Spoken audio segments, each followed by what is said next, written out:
زي ما وضحت في الجزء الأول، جمال اللوحة في إنها بتعكس معاناة الفنانة بشكل صادق. كمان فيها جمال تقني ممكن ما يبانش من الانطباع الأول.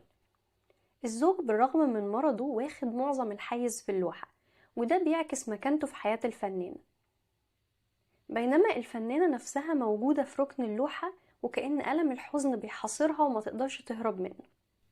في توازن ما بين كتلة اللوحة اللي على الشمال بوجود الزوج والسرير والترابيزة الصغيرة، والناحية اليمين اللي فيها الزوجة والابنة والشباك المفتوح. الكتلتين مش بالظبط بنفس الحجم، لكن بيدوا انطباع ان ليهم نفس الثقل. حب الفنانة لزوجها مساوي لحبها لبنتها اللي هيدفعها تواصل في الحياة حتى بعد خسارة زوجها.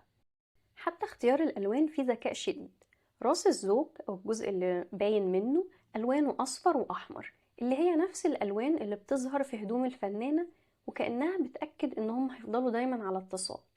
وبنتهم لابسة فستان برتقاني اللي هو المزيج ما بين الأصفر والأحمر، مختلفة عنهم عشان هي إنسانة مستقلة بذاتها، لكن هتفضل برضو حتة منهم.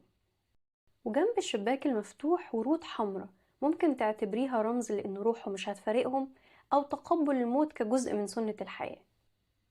وانتي ايه رأيك؟ تفتكري ايه معنى الورود والشباك المفتوح؟